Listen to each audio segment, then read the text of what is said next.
මිහිඳු මහරහතන් වහන්සේ විසින් දේවානම්පියතිස්ස රජතුමාට මහරජ මේ මහා ස්තූපය ඉදිකිරීම පිණිස පෙරම් පුරාගෙන පැමිණෙන මහා පින්වත් කෙනෙක් අනාගතයේ ඔබේ මුණුබුරෙක් ලෙස ඉපදිලා මේ ස්තූපය කරවනවා කියලා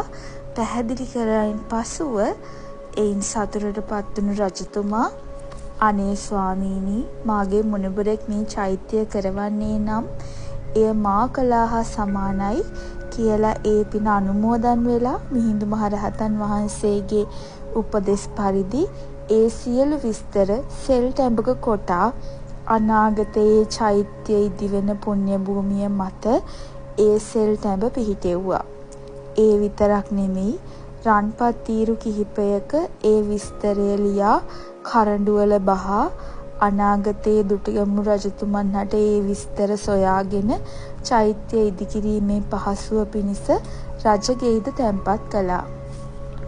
දුටුගැමුණු රජතුමන් එදා සොළීන් සමග යුද්ධ කොට යුද්ධයෙන් ජයග්‍රහණය ලබා අනුරාධපුර නගරය නිදහස් කර ගැනීමෙන් පසුව යුද්ධයේදී රජතුමන් හට උදව් උපකාර කළ පිරිසත් සමග ලක්ෂයක් අහවණු වියදම් කොට බෝධි පූජාවක් පැවැත්වීම පිණිස මහමෙවුනා පුණ්‍ය භූමියට පැමිණියා. ජය ශ්‍රී මහ බෝධීන් වහන්සේ හට පුද පූජාවන් සිදු කොට තමන් යුද්ධයෙන් නිදහස් කොටගත් මහමෙවුනා පුණ්‍ය භූමියේ ඇවිද යන විට එදා දේවානම්පියතිස්ස රජතුමා විසින් පිහිටවන ලද සෙල් ටැඹ දකින්නට ලැබුණා. ඒ සෙල් ටැඹ කියවීමෙන් පසු දුටුගැමුණු රජතුමාට පුදුමාකාර සතුටක්, ප්‍රීතියක් ඇති වුණා.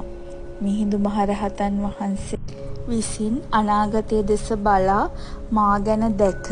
මේ පුණ්‍ය භූමියේ 100 විසිරියන් උස දාගැබක් කරවන්නේ යැයි සටහනක් තබා තිබෙනවා නේද කියලා පුදුම සතුටක් ඇති වුණා. ඒ සෙල් ටැඹේ සටහන් කර තිබූ ආකාරයටම මුලින්ම මහා සංඝයා හට පොහොය කර්ම සිදු